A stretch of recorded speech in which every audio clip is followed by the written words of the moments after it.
नमस्कार मित्रांनो, आजच्या व्हिडिओमध्ये आपण बघणार आहोत गुडघेदुखी नेमकी कशामुळे होते आणि त्याच्यावरचे सोल्युशन. आजकाल नी पेन फक्त वयस्कर लोकांमध्ये नाही तर 40 एज ग्रुपमध्ये सुद्धा हा प्रॉब्लेम खूप वाढत चाललाय. आणि खरं सांगायचं झालं तर बरेच जण पेन चालू झाल्यानंतर या दोन गोष्टी करतातच करतात. पहिली गोष्ट म्हणजे कंप्लीट रेस्ट घेतात आणि दुसरी गोष्ट म्हणजे पेन किलर कंटिन्युअसली घेत राहतात. पण नी पेनचं खरं कारण समजून घेतलं नाही तर प्रॉब्लेम हा रिपीटेडली वाढतच राहतो. आज आपण समजून घेऊयात नी पेनचं नेमकं कारण काय आहे. आता नी पेन नेमका कशामुळे होतो, तर आपले नी joint full body weight handle करत असतात. वॉकिंग, जिना चढणं उतरणं, बसणं, रनिंग करणं, चालणं या सगळ्या मुवमेंटमध्ये नीवरती प्रेशर हे येत असते. पण प्रॉब्लेम तेव्हा सुरू होतो जेव्हा बॉडीची सपोर्ट सिस्टीम वीक व्हायला लागते. Specially weak thigh muscle, hip weakness, weight gain, bad posture, long sitting, कमी मुवमेंट या सगळ्या गोष्टींमुळे काय होतं, नीवरचं प्रेशर वाढतं.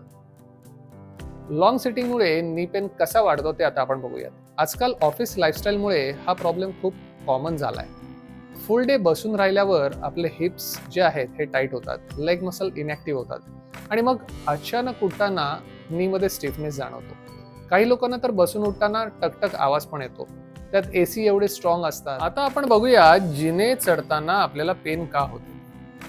जमिनीवर सरळ चालणं आणि जिन्यावरती चालणं याच्यामध्ये आपल्या गुडघ्यावरती दुप्पट ताण हा पडतो आणि जर सपोर्टेड मसल्स वीक असतील तर हा पेन आपल्या जॉईंट वरती येतो आणि लगेच जाणवतो. स्पेशली फ्रंट नी पेन हा खूप खूप खूप कॉमन आहे. आता कंप्लीट रेस्ट ही योग्य आहे का, तर नाही. हे सगळ्यात मोठी मिथ आहे. खूप लोक म्हणतात गुडघा दुखतोय म्हणजे मुवमेंट बंद केली पाहिजे, पण मुवमेंट कमी केली की मसल्स अजून वीक होतात. सो माझ्या मते movement is the medicine. Muscles weak झाले की नीवरचं प्रेशर अजून वाढतं आणि म्हणूनच कंप्लीट रेस्टने लॉंग टर्म मध्ये प्रॉब्लेम, पेन हे वाढतेच वाढते. आता याच्यासाठी काय करायला पाहिजे. नंबर 1, बॉडी कम्प्लिटली इनॅक्टिव्ह ठेवू नका. जेंटल मुवमेंट खूप इम्पॉर्टंट आहे. थोडं वॉकिंग करा, जमिनीवर नाही जमलं पाण्यामध्ये चाला, थोडंसं स्ट्रेंथनिंग एक्सरसाइज करा, मोबिलिटी एक्सरसाइज करा जे बॉडीला बेटर सपोर्ट देतात. आता काही सिंपल एक्सरसाइजेस मी तुम्हाला सांगतो.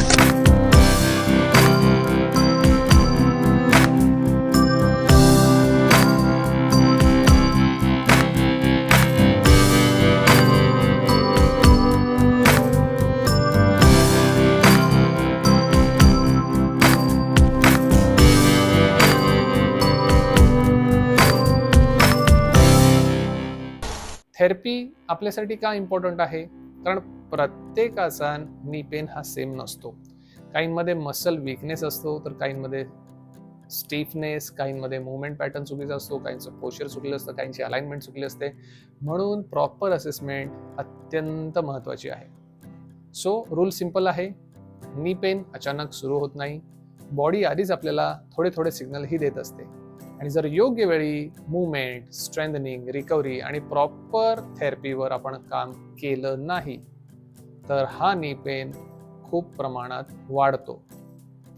जर तुम्हालाही स्टेअर्स पेन, वॉकिंग पेन किंवा स्टिफनेस जाणवत असेल तर आमच्या FM4 थेरपी सेंटरला पुणे येथे अवश्य एकदा तरी तुम्ही नक्की भेट द्या.